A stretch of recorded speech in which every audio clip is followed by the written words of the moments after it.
Hello, നമസ്കാരം. Jose Kachappilly official ചാനലിലേക്ക് സ്വാഗതം. പാചകവാതക ക്ഷാമത്തിന് ശേഷം കേരളം ചർച്ച ചെയ്യുന്ന ഒരു വലിയ വിഷയമാണ് അതിഥി തൊഴിലാളി ക്ഷാമം.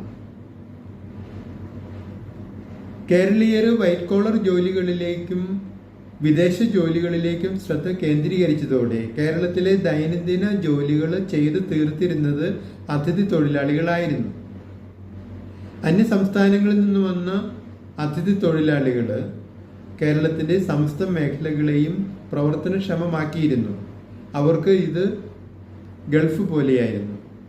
എന്നാൽ ഇപ്പോൾ കാര്യങ്ങൾ പാടെ തകിടം മറിയുകയാണ്. നിയമസഭാ തിരഞ്ഞെടുപ്പുകളിൽ പങ്കെടുത്ത് വോട്ട് ചെയ്യുന്നതിന് തങ്ങളുടെ സംസ്ഥാനങ്ങളിലേക്ക് പോയ അതിഥി തൊഴിലാളികളിൽ 80% പേരും തിരികെ എത്തിയിട്ടില്ല. ഇവിടെ എത്തിച്ചേർന്ന ആകെയുള്ള 20% പേർക്ക് തന്നെ പിടിവലിയാണ്. 1500 രൂപ ദിവസക്കൂലിക്ക് കരാർ അടിസ്ഥാനത്തിൽ കൊണ്ടുവന്ന തൊഴിലാളികളെ ലേലം വിളിക്കുന്നത് പോലെ 3400 രൂപയ്ക്കും 3500 രൂപയ്ക്കും ദിവസക്കൂലിക്ക് റാഞ്ചിക്കൊണ്ടു പോകുന്നത് പോലെ പൈനാപ്പിൾ തോട്ടങ്ങളിലേക്കും മറ്റും കൊണ്ടുപോകുകയാണ്.